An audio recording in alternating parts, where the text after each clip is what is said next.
আমি তোমাকে নিয়ে সোনার মদিনায় হিজরত করব রে।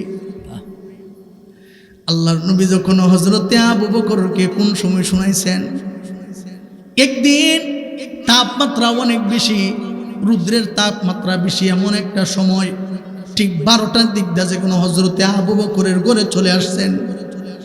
বড় পেরেশান দেখা যায়। আল্লাহর নবী সরওয়ারে দো আলম নবীর শরীরে গাম ঝরতেছে, বড় পেরেশানি মনে হইতেছে। হযরতে আবু বকর ডাক দিয়া বলে, ইয়া রাসূলুল্লাহ, ইয়া হাবিবাল্লাহ, আপনাকে বড় পেরেশান মনে হইতেছে, কারণ কি, রহস্য কি? এই সময় তো আপনি আমার ঘরে আসেন না। আল্লাহর নবী ডাক দিয়া বলেন, হো আবু বকর, তোমার ঘরে কি কেউ আসেনি? তাদেরকে আড়ালে যাইতে বলো। বলে, আল্লাহর নবী, আড়ালে যাইতে হবেন না, কোনো সমস্যা নেই, আপনি বলেন। আল্লাহর নবী সরওয়ারে দো আলম নবী ডাক দিয়া বলেন, আবু বকর, রবের পক্ষ থেকে নির্দেশ আসে যে আমি মক্কা ছাইরা মদিনায় হিজরত করব। সুবহানাল্লাহ। হযরতে আবু বকর সিদ্দিক ডাক দিয়া বলেন, ইয়া রাসূলুল্লাহ, আল্লাহর নবী গো, আপনার হিজরতের সঙ্গী কে হবে? আপনার হিজরতের সঙ্গী কি আমি আবু বকর হতে পারিনি? আল্লাহর নবী ডাক দেয়া বলেন, আবু বকর, যদি আমার হিজরতের সাথী যদি কেউ হয় তাহলে সিদ্দিকে আকবর হযরতে আবু বকর আমার সঙ্গের সাথী হবে। হযরতে আয়েশা সিদ্দিকা ডাক দিয়ে বলেন, আমি দেখছি মানুষ তো কষ্ট পাইলে কাঁদে, ব্যবসার মধ্যে লস হইলে কাঁদে, কিন্তু আমি আমার আব্বারে দেখছি নবীজির সফর সঙ্গী হবেন, সাথী হবেন, এই কথা শুনে আমার আব্বার চোখের পানি দিয়ে আনন্দের পানি পড়তে আছে। আল্লাহু আকবার, জোরে কোন আল্লাহু আকবার। আল্লাহর নবী হিজরত করবেন, কোন সময় করবেন কোনো তারিখ নির্ধারণ করে নাই। হঠাৎ করে একদিন রাত্রিবেলা আয়েশা আবু বকরের ঘরের মধ্যে রাত্রিবেলা আয়েশা টোকা দিলেন। আবু বকর এই ডাক দেওয়ার সাথে সাথে আবু বকরের দরজা খুইলা দিছে। আল্লাহু আকবার, জোরে কোন। আল্লাহর নবী সরওয়ারে দো আলম নবী আশ্চর্য হয়ে গেছেন। আল্লাহর নবী বলেন, ও আবু বকর, আবু বকর রে, তুমি দি রাত্রে জাগ্রত হইয়া রইলা, তুমি কি রাত্রে ঘুমাও না?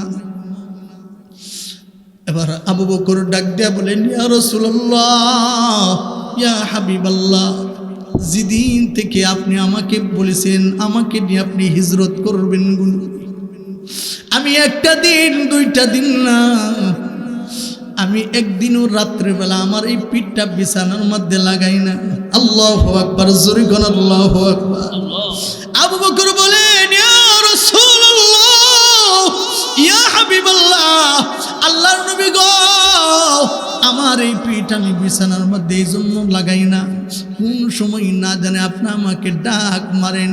নবী গো, আমি আবু বকরকে একবার ডাক দেওয়ার সাথে সাথে যদি আমি আবু বকর যদি লাব্বাইক ইয়া রাসূলুল্লাহ না বলতে পারি, আমার মতন বেয়াদব কেউ হবে না, এই জন্য আমি রাত্রিবেলা ঘুমাই না, প্রতিদিন দরজার মধ্যে আমার কানটা লাগায়া লাগায়া আপনার জন্য আমি অপেক্ষা করেছি। অনেক লম্বা চূড়াইতে হযরতে আবু বকরের প্রেম ভালোবাসা কতটুকুন বাজান একটুখানি শিখেন না যুবক ভাই। আজকে আপনি কত শিল্পীর গান শুইনা কত শিল্পীর নাটক দেখা দেখা তার ভক্ত হইলেন, নবীজির জীবনী শুইনা আবু বকরের প্রেমটা শুইনা একটু দিলের ভিতরে নবীজির প্রেমটা ঢুকান, ভালোবাসা ঢুকান, মন সাক্ষী দেয় রে, যার দিলের ভিতরে নবীজির প্রেম থাকবে, ভালোবাসা থাকবে, সে নবীজির সাথে জান্নাতে থাকবে। তো সফরে রওনা করছে আল্লাহ নবী সরওয়ারে দো আলম নবীকে নিয়ে সফরে যাইতেছেন হিজরতের জন্য, হিজরত করতেছেন, সোনার মদিনা যাবে। আবু বকর হলেন কলিজার টুকরা নবীর সফর সঙ্গী। আবু বকর একবার দূর মারে সামনের দিকে, আবার দূর মারে পিছন দিক দিয়া, আবার দূর মাইরা ডানে যা, আবার দূর মাইরা পিছন দিক দিয়া চইলা যাও, আবার দূর মাইরা বামে চইলা যাও। আল্লাহর নবী ডাক দিয়ে বলেন, আবু বকর, ও আবু বকর, আপনাকে বড় পেরেশান মনে হইতেছে, আপনি একবার দূর মাইরা সামনে যান, একবার পিছনের দিকে যান, একবার ডানে যান, একবার বামে যান। কারণ কি, রহস্য কি? আবু বকর ডাক দিয়া বলে, ইয়া রাসূলুল্লাহ, ইয়া হাবিবাল্লাহ, আল্লাহর নবী গো, আমি আবু বকর আমার জীবনের থেকে আপনারে মহব্বত করি। আল্লাহু আকবার, জোরে করে আল্লাহু আকবার। আমার জীবনের থেকে আপনাকে বেশি মহব্বত করি, আমার মালের থেকে আপনারে বেশি মহব্বত করি, আমার সব কিছুর থেকে আপনারে মহব্বত করি। ইয়া রাসূলুল্লাহ, আমি কেন সামনের দিকে দূর মাইরা যাই, কেন পিছন দিক দিয়ে দূর মাইরা যাই, একবার ডানে যাই, আবার বামে যাই, আবার সামনে কেন যাই, পিছনে কেন যাই? এর কারণ আছে, রহস্য আছে গো নবী।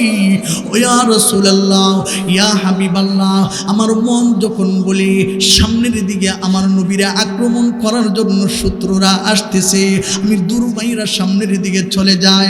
আমার মন যেন বলে পিছন দিক দিয়ে নবী যে আক্রমণ করার জন্য পিছন দিক দিয়ে শত্রু আসতেছে, আমি দূর মাইরা পিছনের দিক দিয়ে চইলা যাই। আমি যখন বাম দিক দিয়ে মনে হয় বাম দিক দিয়ে নবীকে কেউ আক্রমণ করবি, আমি বাম দিক দিয়ে দৌড়া যাই। যখন শুনি যে ডান দিকে আসবে, ইয়া রাসূলুল্লাহ, আমার মন যেই দিকে বলে সেই দিকে আমি দূর মাইরা যাই। আল্লাহু আকবার, জোরে কোন আল্লাহু আকবার। আল্লাহর নবীকে ডাক দিয়া বলেন, ইয়া রাসূলুল্লাহ, আমি আবু বকর থাকতে আমার কলিজার টুকরা নবীর শরীরের মধ্যে একটা কাটার আসরও দিতে দিব না, দিব না। এই ছিল সাহাবায়ে কেরামের মুহাব্বত। আজকে তো আমাদের সামনে নবীজির উল্টা পাল্টা কথা বলার মতন সাহস অনেকেরই আছে, কথা কয় না, আছে না? না আছে, অনেকে আছে।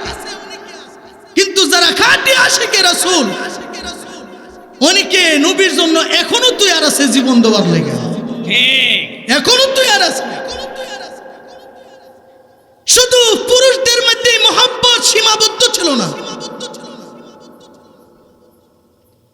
উহুদের যুদ্ধে একজন মহিলাও নবীজির প্রেম প্রকাশ করছে, যে কেউ খবর শোনাইতেছে, এই মুসলমান, খবর রাখুনি, খবর জানুনি, মুসলমানের নবীকে শহীদ করে দিয়েছে। নাউজুবিল্লাহ।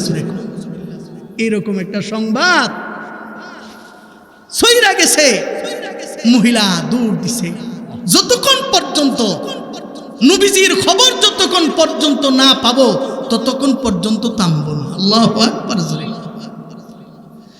মহিলা এবার উহুদ পাহাড়ের দিকে রওনা করলেন, নবীর সন্ধানে বের হয়ে গেলেন। না না, আমার কলিজার টুকরা নবীকে কেউ শহীদ করতে পারে না। নবীজিকে দূরতেছেন, সন্ধান করতেছেন। পাহাড়ের এক সিফার মধ্যে একজন সাহাবীর সাথে সাক্ষাৎ হয়ে গেল, মুলাকাত হয়ে গেল। ডাক দিয়া বলেন, ও সাহাবী, আমার নবীর কি খবর? খবর তুমি জানো নি, খবর একটু বলো না। বলেন, না না না, মুহাম্মদের খবর তো জানি না, তবে খবর এতটুকু জানি, তোমার সন্তান জিহাদের ময়দানে শহীদ হয়ে গেছে। এবার মহিলা কোনো কিছু না বইলা সামনের দিকে অগ্রসর দৌড়তেছে। আবার কিছুক্ষণ যাওয়ার পর আরেকজন সাহাবীর সাথে দেখা হয়েছে। সাহাবীকে ডাক দিয়ে বলেন, ও আল্লাহর নবী, সাহাবী, আমার কলিজার টুকরা নবী কেমন আছে খবর জানুনি, নবী কোথায় আছে একটু খবর দিবানি। এবার সাহাবী ডাক দিয়া বলেন, না না না, তবে মুহাম্মদের খবর জানি না, এতটুকু খবর জানি, আমি দেখে আসছি এবং জায়গার মধ্যে তোমার স্বামী শহীদ হয়ে পড়ে আছে। আল্লাহু আকবার, জোরে কোন আল্লাহু আকবার। মহিলা কোনো ক্লান্ত হই নাই, তার চিন্তায় থেকে আক্রমণ করে নাই। এইদিকে হেলে নাই দুলে নাই, সামনের দিকে দৌড় মারতেছেন, দৌড়ায় দৌড়ায় যাইতেছেন। আরেকজন সাহাবীর সাথে দেখা হয়ে গেল, এইভাবে অতিবাহিত দেখা হইতেছে। আরেকজন ডাক দিয়া বলেন, ও মহিলা, খবর জানুনি রে, খবর রাখুনি, তোমার স্বামী দুনিয়া থেকে বিদায় হয়েছে, তোমার ভাই দুনিয়া থেকে বিদায় হয়ে গেছে, তোমার বাবা দুনিয়া থেকে বিদায় হয়ে গেছে। মহিলা ডাক দিয়া বলেন, ও আল্লাহর নবীর সাহাবী, আমার সন্তান দুনিয়া থেকে বিদায় হয়েছে, আমার কোনো কষ্ট নাই। আল্লাহু আকবার জোরে কও। আমার স্বামী দুনিয়া থেকে বিদায় হয়েছে, কোনো কষ্ট নাই। আমার বাবা দুনিয়া থেকে বিদায় হয়েছে, কোনো কষ্ট নাই। তোমরা একটু বলো বলো বলো রে, আমার কলিজার টুকরা নবী কেমন আছে, কোথায় আছে? একজন সাহাবী ডাক দিয়া বলেন, ও মহিলা, আল্লাহর নবী সরওয়ারে দু আলম নবী এবং পাহাড়ের সিপারের মধ্যে আছে, ভালো আছে, কোনো টেনশন করিও না। এবং মহিলা চোখের পানিগুলা বইসা নবীজির কাছে দুরমাইরা বলেন, ইয়া রাসূলুল্লাহ, আমার সন্তান দুনিয়া থেকে বিদায় হয়েছে, কোনো কষ্ট নাই। আমার স্বামী দুনিয়া থেকে বিদায় হয়েছে, কোনো কষ্ট নাই, কোনো দুঃখ নাই। আপনি বেঁচে আছেন দেখা আমি খুশি হয়েছি। সুবহানাল্লাহ, সুবহানাল্লাহ। এই জন্য মুহতারাম হাজিরিন, ওয়াজ মাহফিলে আসলে নবীজির প্রেম শেখা যায়। কথা কয় না, ওয়াজ মাহফিলে আসলে আল্লাহর প্রেম শেখা যায়।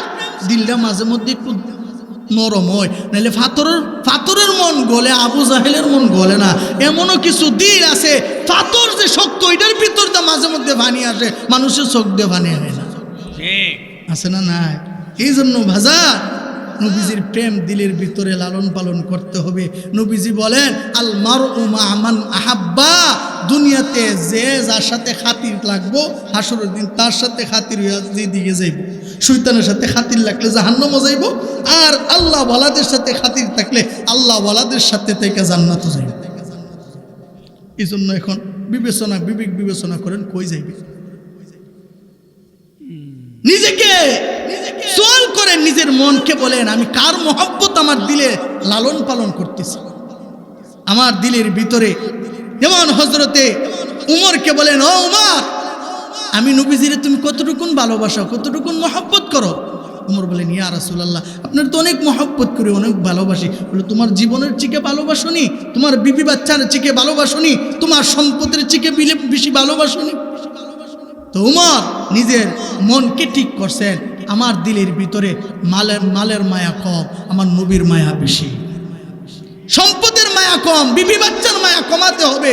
নিজের আদর্শওয়ালা নবীর আদর্শটাকে নিজের দিলের ভিতরে জায়গা আগে দিতে হবে। আল্লাহ তৌফিক দান করে, আমিন। মুহতারাম হাজিরিন, এমন ইতিহাস নবীজির প্রেম, নবীজির ভালোবাসার মধ্যে পাওয়া যায় যে মা তার ছোট সন্তানটাকেও নবীজির প্রেমে জিহাদে অংশগ্রহণ করার অনুমতি দিয়েছে। হযরতে খারেস ছোট্ট ওয়াকিয়াটা বয়ান শেষ করব, মোনাজাত করব ইনশাআল্লাহ। থাকবেন তো ইনশাআল্লাহ? আল্লাহু আকবার জোরে কর, আর জোরে আল্লাহু আকবার। মুহতারাম হাজিরিন, কে যেন গান গেয়ে যায়, কুতিলা মুহাম্মদ, কুতিলা মুহাম্মদ, কে যেন গান গেয়ে গেয়ে যায়, মুসলমানের নবীরে কতল করছে। নাউজুবিল্লাহ, জোরে কর নাউজুবিল্লাহ। হাই রে, একটা খবর মদিনায় চইরা গেছে, জিহাদের জন্য তৈয়ার হইতেছে, আল্লাহর নবীর রূপ নির্ধারণ করতেছেন, জিহাদ করবে। জিহাদের জন্য লোক তৈয়ার করতেছে, কাতার বন্দি করতেছেন। এর ভিতরে একজন মহিলা, আল্লাহর নবীর প্রেম তার দিলের ভিতরে, আল্লাহর নবীর ভালোবাসা তার দিলের ভিতরে। খবর পাইছেন যে নবীজি জিহাদের জন্য লোক নিয়োগ নিতেছেন, খাতার মধ্যে তালিকাভুক্ত করতেছেন। মহিলাটা তার ছোট সন্তানটাকে বলেন, বাবা, তোমার আব্বা জিহাদের ময়দানে জিহাদের মধ্যে গিয়া শহীদ হয়েছেন। এখন নবীজির ঘোষণা হইল, আমি কারে দিব? তোমার তো আর ভাইও নাই, তোমার আব্বাও নাই, এখন আমি কারে দিব? তবে আমি মা, হাসরের ময়দানে আমি শহীদের একজন আম্মা হতে চাই। হাসরের ময়দানে সামনে জান্নাতের সিঁড়িতে দাঁড়াইয়া আমি একজন শহীদের মা হতে চাই। যাও যাও যাও, তোমার আমি ইজাজত দিয়া দিলাম, অনুমতি দিয়া দিলাম, নবীর হাতে তোমার নামটা জিহাদের খাতার মধ্যে লেখাও। সুবহানাল্লাহ। ছোট্ট বাচ্চা, অল্প বাচ্চা, বয়সও কম, কিন্তু মার দিলের ভিতরে তামান্না যে আমি শহীদের মা হইমু, জান্নাতে আল্লাহর দরবারে দাঁড়িয়ে বলবো, আল্লাহ আমি হইলাম একজন শহীদের মা। ওই রকম স্বপ্ন আমাদেরও আছে না নাই? আরো জোরে কোন আছে না নাই? হাফেজের মা হওয়ার স্বপ্ন আছে তো, আলেমের মা হওয়ার স্বপ্ন আছে তো। ও বাজার, আলেমের মা ও তো মা, আলেমের আব্বা ও তো আব্বা। আবার দেখা গেছে অনেকের 2 ছেলে 3 ছেলেও আলেম আছে, হাফেজ আছে না নাই? অনেকের মেয়েরাও হাফেজা আছে, আলেমা আছে। আরে কে এই স্বপ্ন না দেখে আমি যদি একজন হাফেজের মা হইতাম, আমি যদি একজন আলেমের মা হইতাম, আমার ভাগ্যটা না কতই ভালো হইতো। লম্বা চূড়া ইতিহাস, এদিকে যাইতাম না, বৃষ্টিও টফর টফর যেমন করতেছে। হ্যাঁ, বৃষ্টি না কুয়াশা, মাশাল্লাহ। যাক, আমি তো ভাবতেছি বৃষ্টি গত কিছুদিন আগে আইনার গুফ নাম শুনছেন নি, হুমায়ুপুরের দিকে মাহফিল করছি। আমরা তো মোটামুটি ভালো আলোচনা করে লাইছি। এর ভিতরে বয়ান যখন করছি, আধা ঘন্টার ভিতরে বৃষ্টি আর তুফানে এক বাড়ি দিছে, আমার ফালায় সবাই বিদায় হয়েছে। একবার আসে কোনো মতো সাথীটা তো হুজুর সবাই যাইলে যাক, আমি আছি আপনার বাসায়। মসজিদের ভিতরে মাহফিল হয়েছে। তবে আলহামদুলিল্লাহ আপনারা এই মাহফিলটা মনে আল্লাহ কবুল করছে। কেমনে কবুল করছে? কারণ সারা দিনটা যখন ঠান্ডা ঠান্ডা গেছে, কথা কই না, আমিও ডরায় ভাবছি আবার বৃষ্টিটা হইয়া জায়গা। সুবহানাল্লাহ। এবার মা সন্তানকে বলতেছে, নো বাবা, যাও যাও যাও। আমার মা আর দিলের ভিতরে আমার স্বপ্ন হইল হাসরের ময়দানে আমি শহীদের মা হইউরি। হযরতে হারেসকে পাঠায়া দিলেন। আল্লাহ নবী কাতার বন্দি হইয়া সাহাবায়ে কেরামকে কাতার বন্দি করিয়েছেন।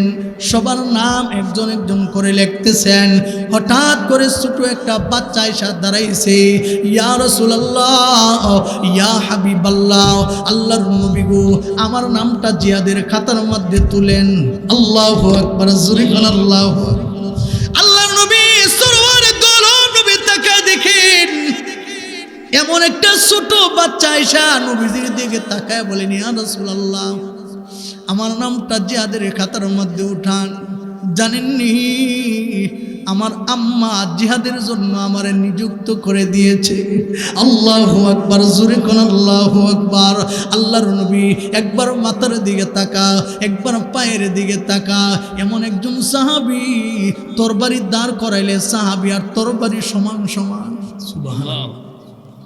আল্লাহর নবী ডাক দিয়ে বলেন, ও ছোট সাহাবী, তোমার জিহাদে যাওয়ার ইজাজত নাই, কারণ তুমি ছোট বাচ্চা, ছোট বাচ্চাদেরকে জিহাদে নেওয়া যায় না।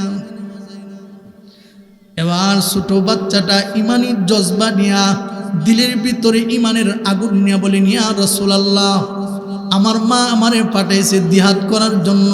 আমি রবের জন্য আমি জিহাদ করতে চাই, আমি শহীদ হতে চাই। আল্লাহু আকবার, জোরে করে আল্লাহু আকবার। আমি আপনার জন্য আমার জীবনটা কুরবান করতে চাই। আমার নামটাকে লিপিবদ্ধ করা যায় না। আল্লাহর নবী ছোট বাচ্চার কথা শুই না চুপ হয়ে গেলেন। পিছন দিক দিয়ে একজন টেলা দিয়া গো, কিরে বাবু, নবীজি চুপ হয়েছে, মনে হয় জিহাদের অনুমতি হয়ে গেছে। আল্লাহু আকবার, জোরে কোন আল্লাহু আকবার। জিহাদের ময়দানে সে তরবারি ঘুরাইতেছে।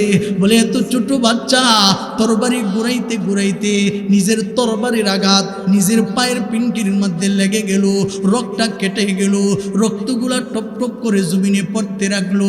রক্ত খনন হতে হতে সাহাবীটা জমিনের মধ্যে পড়ে গেল, শহীদ হয়ে গেল।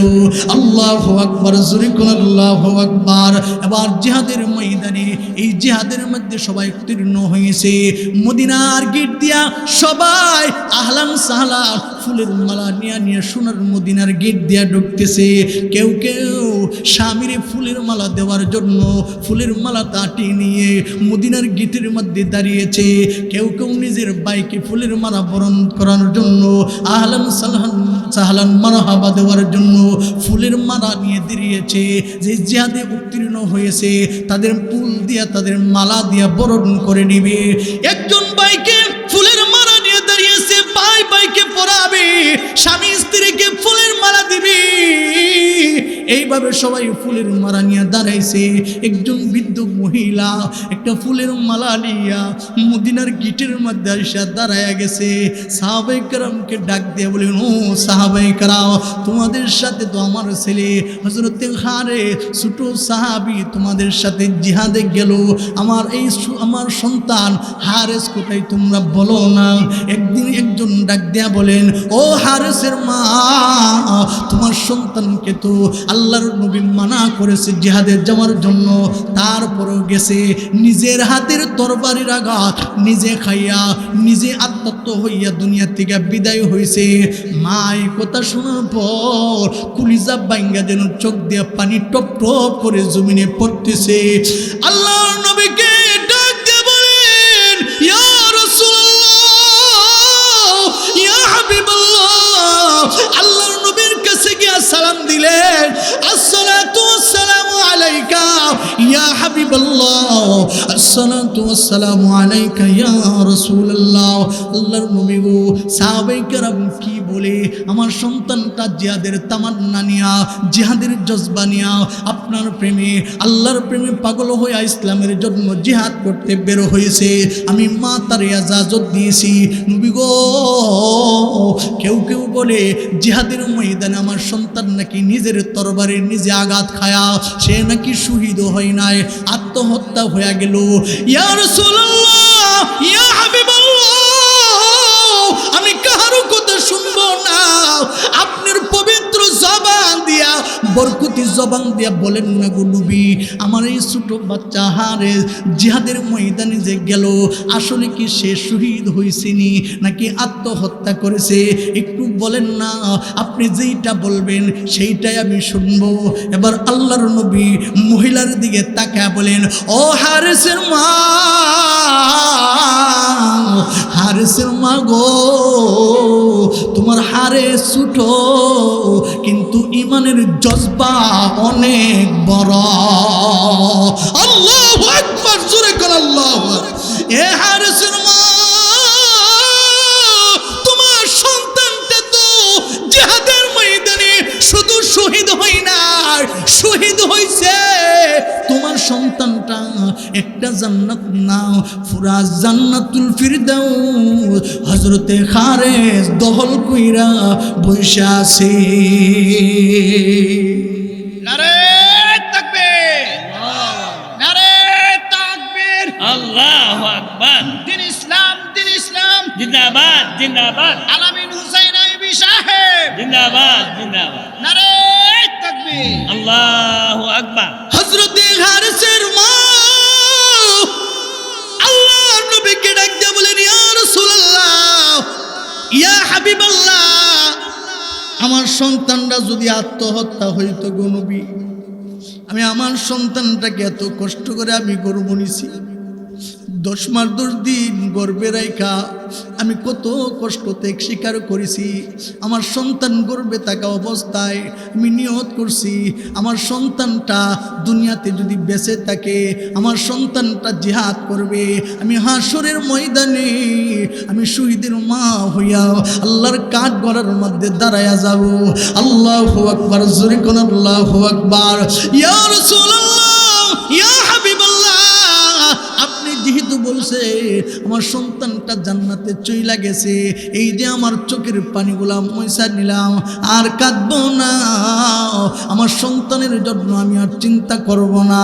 তবে আমি মা এই কথাটা বলতে পারি, আমার সন্তানের সাথে হয়তো দুনিয়াতে আর দেখা হবে না, তবে আমার সন্তানের সাথে দেখা করব আল্লাহর তৈয়ারকৃত জান্নাতের সিঁড়িতে। আপন নয়নে কবে জানি আপন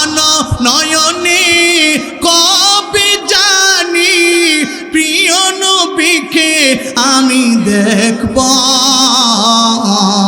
নবী নবী করে আর কত কাল আমি কাঁদব, কথা কোন ঠিক না? এই কাঁদনে কবে জানি হবে সমাধি, কেঁদে কেঁদে বুকের মাঝে হয়েছে নদী, সেই নদী কেঁদে বলে, সেই নদী কেঁদে বলে সাগর বানাবো, নবী নবী করে আর কত কাল আমি কাঁদব, আপন নয়নে কবে জানি, আপন নয়নে কবে জানি প্রিয় নবীকে আমি দেখব, নবী নবী করে আর কত কাল আমি কাঁদব, কথা কোন ঠিক না? এই জন্য বাজার যেই চক্ষু নবীর মোহব্বতে কাঁদে ওই চক্ষু জাহান্নামে যাইত, কথা কয় না। শেষ কথা আর এক কথা হইল বাজান, যেহেতু মাহফিলে আসছি মনটা একটু নরম করে, মনটা একটু নরম করে যদি চোখের কোনা দিয়া যদি মাসির মাথা পরিমাণ একটু চোখের পানি বের হয়ে যা, ও জানতেও যদি বের হয়ে যা, আর এই ছোট্ট একটু চোখের পানিটা এত পাওয়ার হবে জাহান্নামের আগুনে সিডা দিলে জাহান্নামের আগুন নিভে যাবে। এই জন্য ইউমালা ইয়ানফাউ মালু ওয়ালা বানুন, ও বাজান সন্তান সন্ততি হাসরের ময়দানে দেখবেন দুইটা চোখ বন্ধ করার পরে বোঝা যাইব, কবরের ভিতরে যখন যাইবেন ডাইনে মাটি, চতুর্দিক দিয়ে মাটির বেড়া, এখন চোখ খুলবো, আইরে দুনিয়াতে তো বাড়ি রাইখাইছি, গড় রাইখাইছি, সব বিবি বাচ্চা সব রাইখাইছি, যদি ভালো কাজে লাগায় যান সৎকে জারিয়া হিসাবে কবরে ঘুমায়া পাইবেন, আর যদি আবল তাবল যেমনে কইরা গেছেন তো কবরে গেলে এটারও ফলাফল পাওয়া যায়, কথা কয় না। এই জন্য বাজান নবীজি তিনটা জিনিস পছন্দনীয়, এর ভিতরে একটা হইল খুশবু, কি খুশবু, 2 নম্বর হইল নেককারিনী স্ত্রী, কারণ হইল হুন্না লিবাসুল্লাকুম ওয়া আনতুম লিবাসুল্লাহুন্না। আল্লাহ তাআলা বলেন স্বামী আর স্ত্রী, স্বামী হইল স্ত্রীর পোশাক আর স্ত্রী হইল স্বামীর পোশাক, কথা কয় না। পোশাক ছাড়া যেমনি এলোমেলো দেখা ল্যাংটা বোঝা যাইব, এই জন্য স্বামী ছাড়া স্ত্রী এমন অসহায়, আবার স্ত্রী স্বামী ছাড়া অসহায়, কথা কয় না, থাকতে বুঝে না। অনেক স্ত্রী স্বামী থাকতে বুঝে না, মরার পরে বুঝে, কি ক? আবার অনেক স্বামী স্ত্রী থাকতে বুঝে না, মরার পরে বুঝে। শান্তির জিনিস স্ত্রী, মা বোন পর্দার আড়ালের ভিতরে আছে, আপনাদের জান্নাত সহজ। এই জন্য আল্লাহ তাআলা বলেন স্বামী হলো স্ত্রীর পোশাক, স্ত্রী হলো স্বামীর পোশাক, তাহলে মোহব্বতটা কেমন হওয়া দরকার? আবু বকরের কাছে এই জিনিসটা পছন্দনীয় যে আমার মেয়ে নবীজির কাছে বিবাহ দিতে, এইটা আমার কাছে বড় পছন্দনীয়। সুবহানাল্লাহ জোরে। মুহতারাম হাজিরিন, এই জন্য আজকে থেকে আমরা সবাই আমাদের স্ত্রীকে মহব্বত করবো তো, ইনশাআল্লাহ করবো তো, স্ত্রীর হক আদায় করবো তো। নবীজির পছন্দনীয় আমল কয়টা? একটা, এর ভিতরে একটা হইল সুগন্ধি, 2 নম্বর হইল নেককারী স্ত্রী, 3 নাম্বার হইল নবীজি বলেন আমার চোখের শীতল হইল নামাজ, আমার চোখের শীতল কি? নামাজ। এই জন্য বাজান আমি প্রত্যেকটা মাহফিলে শেষ 2টা কথা রাখি, সেই কথাটা হইল 5 ওয়াক্ত নামাজ। সারা রাত্রের ওয়াজ হইল একদিক দেয়া, আর 5 ওয়াক্ত নামাজ হইল আরেক দিক দেয়া। সারা রাত মাছ মারছে, মারার পরে এমন ডুলার মধ্যে তুইছে ডুলার তলা নাই, মাছ কি থাকবো না বাগবো? ঠিক তেমনিভাবে সারা রাত ওয়াজ শুনছেন, হ্যাঁ ওয়াজ শোনার পরে ফজরের নামাজ পড়ছেন না, সারা রাত ওয়াজ হই না যা হইছে আর ফজরের নামাজ পড়ছেন না, সব ফাহ। কথা কয় না। ওই বেটা সারা রাত মাছ মাইরা ফজরের সময় যেমনি ডুলা আলগি দিয়া দেয় মাছ নাই খালি হাতে বাদ যেমন লাগবো। আপনার সারা রাত ওয়াজ হই না, যত ওয়াজই শুনে যদি নামাজ না পড়েন কবরের মধ্যে খালি হাত তুলে যাওয়ান লাগবে। এই জন্য বাজান সব ইবাদতের সেরা ইবাদত হইল নামাজ। হাসরের দিন নামাজ ছাড়া কেউ জান্নাতে যাইতে পারবো? মাঝে মধ্যে অনেকের যে নামাজ না পড়ে তারও জিগাইলে কেউ ভাই আপনি যদি নামাজ পড়েন না, হুজুর নামাজটা পড়ার দরকার, ঠিক না? আল্লাহ তাআলা আমাদের সবাইকে 5 ওয়াক্ত নামাজ পড়ার তৌফিক দান করে। আর একটু জোরে কোন আমি। আল্লাহ তাআলা সবাইকে যেন আমাদের নবী শেষ নসিহত, আল্লাহর নবীর ওফাতের সময় 3টা কথা বলছেন। কয়টা? 3টা শব্দ উচ্চারণ করছেন, আসসালাত আসসালাত আসসালাত, নামাজ নামাজ নামাজ, উম্মত নামাজ নামাজ নামাজ। যে যত বেশি পড়বা তার সম্মান তত বেশি হবে, সেজদা যে যত বেশি দিবা তার সম্মান আল্লাহ তাআলা তত বৃদ্ধি করবে।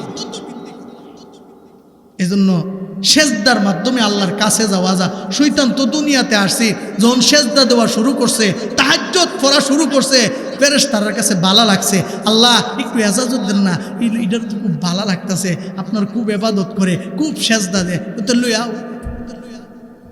অনেক লম্বা সূরা ইতিহাস।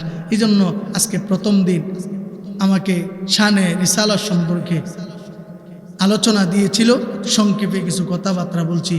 আমার আলোচনার সার কথা হইল, আমরা মুসলমান হিসাবে যেহেতু আমরা আখিরি জামানার নবীর উম্মত, দুনিয়াতে যতদিন থাকবো ততদিন নবীজির প্রেম ভালোবাসা নিয়েই থাকবো। কথা কোন ঠিক কিনা? দুনিয়াতে যতদিন থাকবো ততদিন নবীজির আদর্শের উপর চলবো ইনশাআল্লাহ। সবাইকে তৌফিক দান করে সকলে বলি আমিন।